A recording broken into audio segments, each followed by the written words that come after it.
The most powerful insight about human behavior fits on a napkin. 20% of what you do creates 80% of your results. This isn't motivational fluff or corporate jargon. This is a mathematical pattern that shows up everywhere you look, from the way companies make money to the way relationships actually work, to how your brain decides what matters. Most people spend their entire lives fighting against this rule without realizing it. They spread their energy across 100 different things, wondering why nothing seems to move forward. They treat every task like it matters equally, every relationship like it deserves the same investment, every opportunity like it has the same potential. Then they burn out and blame themselves for not working hard enough. The original discovery came from an Italian economist named Vilfredo Pareto in 1896. He noticed that 80% of Italy's land belonged to 20% of the population. Curious person that he was, he started looking for this pattern everywhere. He found it in his garden, where 20% of his pea pods produced 80% of the peas. He found it in wealth distribution across different countries. The pattern was too consistent to be coincidence. Decades later, management consultant Joseph Juran stumbled onto Pareto's work and realized this principle applied to quality control in manufacturing. 20% of the defects caused 80% of the problems. 20% of customers generated 80% of complaints. He called it the Pareto Principle, and suddenly, businesses had a framework for focusing their attention on what actually mattered. Here's where it gets interesting for your actual life. Right now, 20% of your daily activities are producing 80% of your happiness. 20% of your worries are causing 80% of your stress. 20% of your friends provide 80% of your meaningful social connection. 20% of your work tasks generate 80% of your value to your employer or clients. Think about your last week. You probably had dozens of interactions with people, but only a handful of those conversations actually stuck with you or changed something. You probably worked on multiple projects or tasks, but only one or two really moved the needle.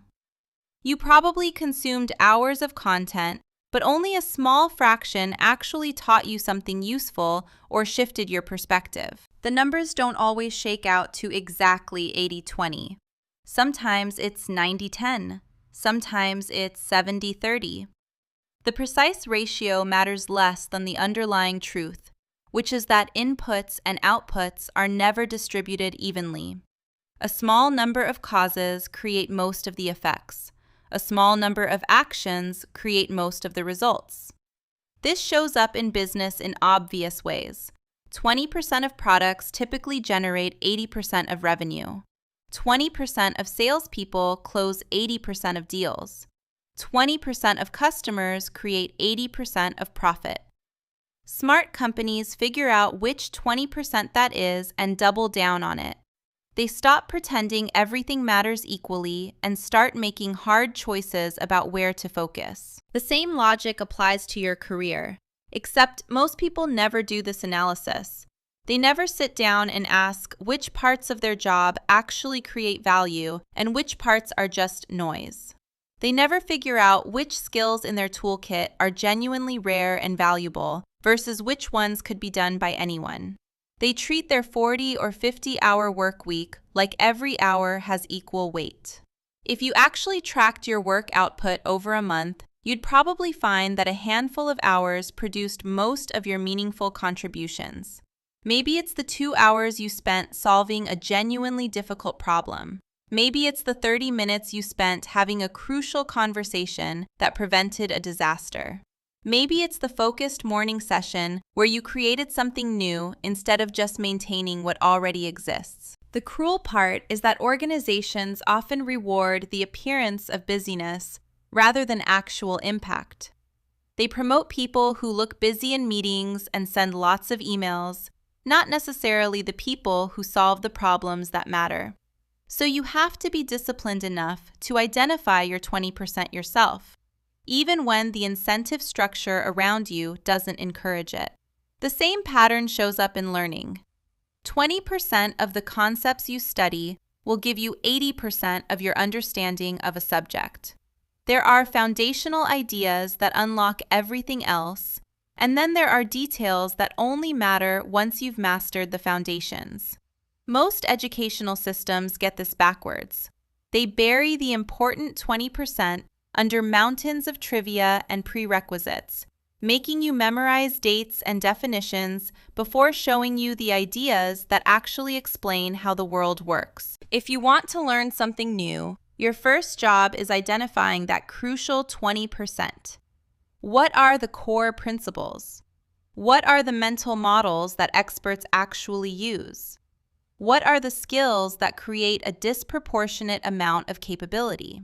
Figure that out first, go deep on those elements, and you'll learn faster than people who try to absorb everything uniformly. Relationships follow the same mathematics. You probably have dozens or hundreds of people you could call acquaintances, but only a handful who genuinely know you and who you'd call in a crisis.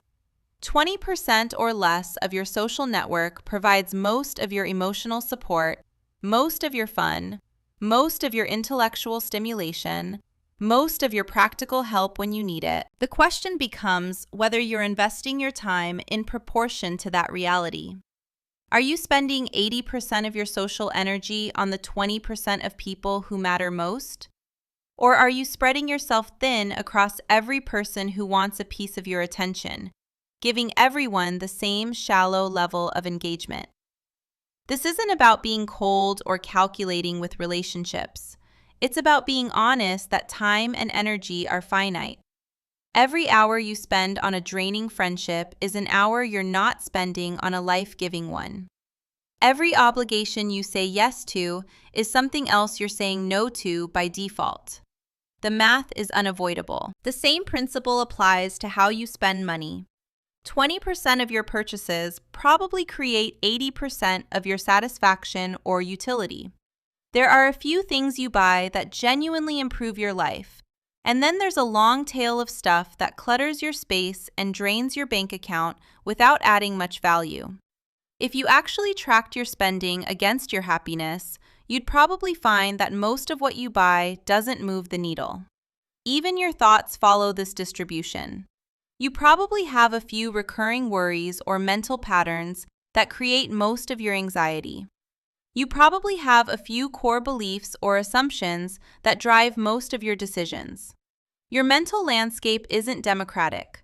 A small number of thoughts have vastly disproportionate influence over your life. The liberating part of understanding this is that you don't have to fix everything. You don't have to optimize every corner of your life, or address every flaw, or seize every opportunity. You just have to identify the 20% that matters and get that right. Fix the one relationship that's causing most of your stress. Address the one health habit that's creating most of your problems. Focus on the one skill that would unlock the most opportunity. This goes against every instinct most people have. We want to believe that effort equals results, that if we just work hard enough on enough things, we'll see proportional returns.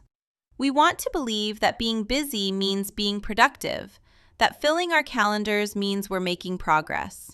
The 80-20 rule tells us that's not how the world works. The hardest part is accepting that some things genuinely don't matter much. That project you've been pouring hours into might be in the 80% that creates minimal value. That skill you've been trying to develop might not be the one that actually moves your career forward. That relationship you're trying to salvage might not be one of the crucial 20%. Letting go of the things that don't matter feels like giving up, but it's actually the only way to excel at the things that do. Start by doing an audit of your last month. Where did your time actually go? Which activities or relationships or projects generated results or satisfaction? Which ones just filled space? Be ruthless in your honesty. You're not trying to make yourself feel good about your choices.